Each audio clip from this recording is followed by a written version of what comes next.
University, a word and institution that sparks a multitude of different thoughts, emotions, and responses.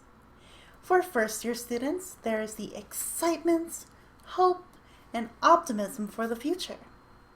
We've taken the first steps to become who we want to be and to do what we are passionate about doing.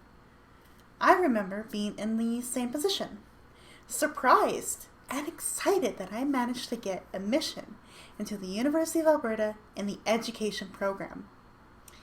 University for me was not without my fair share of doubts, difficult experiences, and confusion. But I believe those moments made me stronger, better, and taught me almost as much as what my degree had.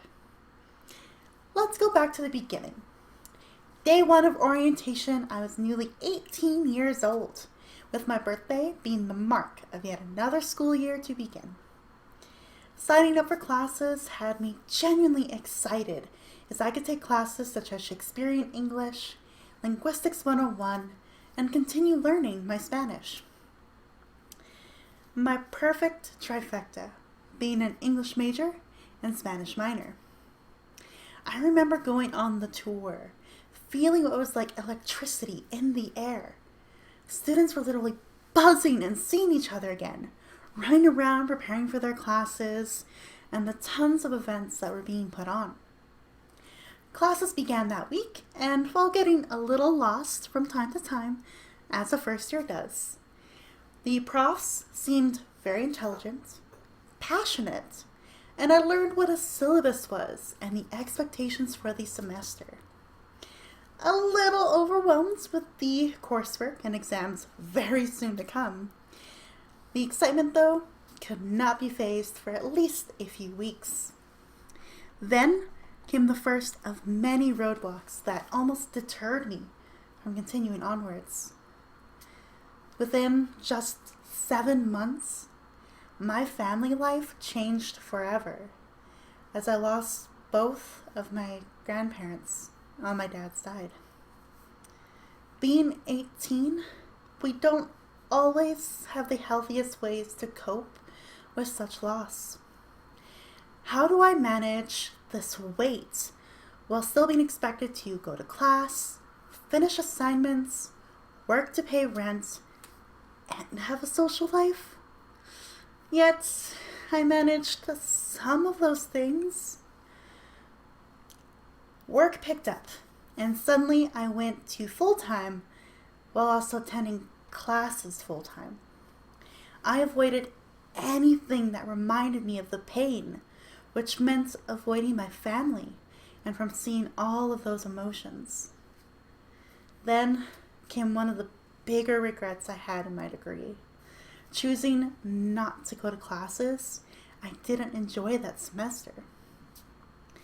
I ended up failing one of those classes so horribly, it dropped my GPA down to a 1.9, putting me on academic probation.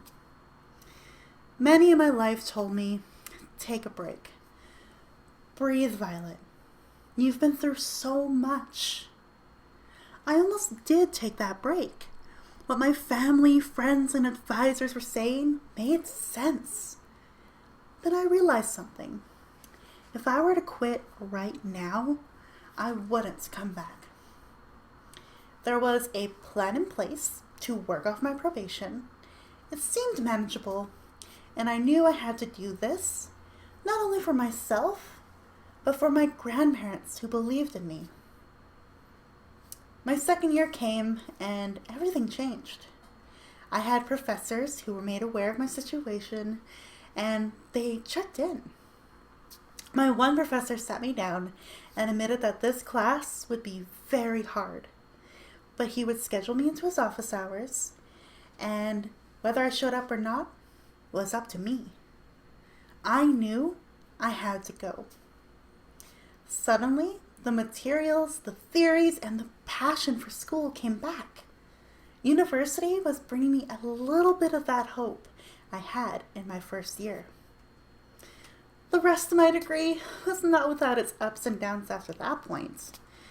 Academic probation scared me, as you had to remain over 2.0 GPA every single semester until you graduate from your degree. The pressure itself was a lot most days. I lost friends as I became more and more dedicated to my program. I even went through a breakup right at Christmas that same year I lost those friends. Yet, I couldn't give up. I refused to let it deter me from completing the degree I had worked so hard towards. Having the ability to ask for help, attend office hours, and working a schedule that I could set and change meant that success came. After 5.5 years of course requirement changes and the immense levels of loss I experienced, graduation came. That day is still a brightly lit memory for me. As I walked across that stage, I cried. Not only did I receive my degree in secondary education, I received a certificate in international learning that would have me teach in the United Kingdom shortly after graduation. A lot can happen in university. The courses are compact, the workload is immense, and then comes the many different personal things that can hit at the worst of times. It may seem endless. However, I recommend doing what is best for you to be successful, as long as you do not give up. My favorite quote that I had hung up on my wall as a reminder was, "It may seem impossible until it is done," by Nelson Mandela.